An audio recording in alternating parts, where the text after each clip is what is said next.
Hi again then guys, and welcome to another installment of Heavy Hitters on Forza Horizon 3. This is a review series, of course, for basically the wide category of off-roaders, be it vans, trucks, SUVs, even buggies. And this is our first foray into the vans in Forza Horizon 3. There aren't that many. You've got the Sandman from Holden, you've got the Transit van from Ford, you've got the Vandura from GMC, but it doesn't really have the same kind of scope in the range of vans that there are as you do with trucks or SUVs. But that being said, the vans can sometimes be deceptively good, especially in the case of the Horizon games. On Horizon 1, for instance, the GMC Vandura is an excellent car for top speed racing in the lower classes.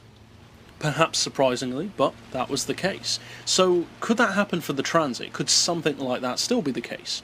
Well, let's break it down, compare it to the other vans, the other trucks, the other SUVs, and see how it compares. The car naturally starts in the D class, and it can be tuned all the way up to S1, so it's got a huge range of potential. In fact, a far better range than many of the sports SUVs, because it's got much less power, and it's still pretty heavy. It weighs just over 2 tons, has just under 200 horsepower, so the horsepower per ton isn't great, and for 50 grand it's not necessarily what you'd call cheap.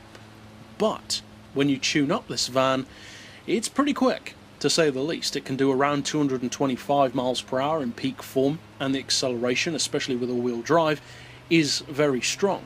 Plus, when you factor in the fact that Ford initially developed the Transit van to be a van which could handle like a car, and that bodes pretty well for its cornering ability, especially given that this is the Supersport van or SSV version. Now, what about the breakdown of points? How's it going to compare to the other SUVs, trucks, vans, buggies, etc.? Well, first of all, of course, we have handling, and for the handling on this particular van, I'm going to give it a 3, because it's not amazingly good, but it's definitely not the worst handling in this kind of category. It is big, it is heavy, and it sometimes feels a little bit cumbersome, especially in stock form, but unfortunately for the car, although it doesn't handle badly, strictly speaking, it is a vehicle which doesn't really improve that much with tuning. You can improve the handling, you can lower the weight, increase the grip, but it still essentially feels the same. It's still a large vehicle, physically speaking. And the simple fact is, no matter how lightweight you make a big car, if it's physically big, it's always going to be big, and that will always hurt manoeuvrability. You can feel that with this car. So a 3, I would say, is generous, if anything, for this particular vehicle. As far as acceleration goes, I'm going to give it another 3 again, because although when you tune it, it can be really good, easily with over 1,000 horsepower in the lower classes, and especially when you're near to stock, it's not great. Against other vans it's okay, but not many people race vans exclusively, so it's kind of niched in that regard. The acceleration isn't amazing, it can be beaten by most of the other SUVs, so it just wouldn't be fair to score it higher. As far as top end speed, I'm giving it another 3 again, for pretty much the same reasons. In fully tuned form it does 225 miles per hour, which certainly isn't bad for a van, but that's still a lot slower than most of the SUVs and trucks in the game. It can take on the other vans pretty well, but even then it can be outrun. Plus, the fact that you do have to tune it very heavily to get that kind of speed advantage kind of hurts the score again. As far as value for money though, I am going to increase the score a little bit to a 4, because at 50 grand it is still cheaper than a lot of the SUVs and trucks, and 50 grand in that kind of category is not bad.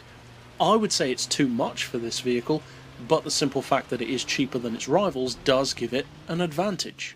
And as far as the usability which this van has, the kind of range that it has through the class levels and also for multiple types of driving and racing, I'm going to give it a full 5 actually, the only 5 of the bunch, and the reason why is because yes, you can take it all the way from D class up to S1, which gives it a huge competitive range, but it's also pretty good at being an all-rounder. The handling is good enough to be competitive, as is the acceleration, the top speed, the drifting ability, and even the off-roading ability as well.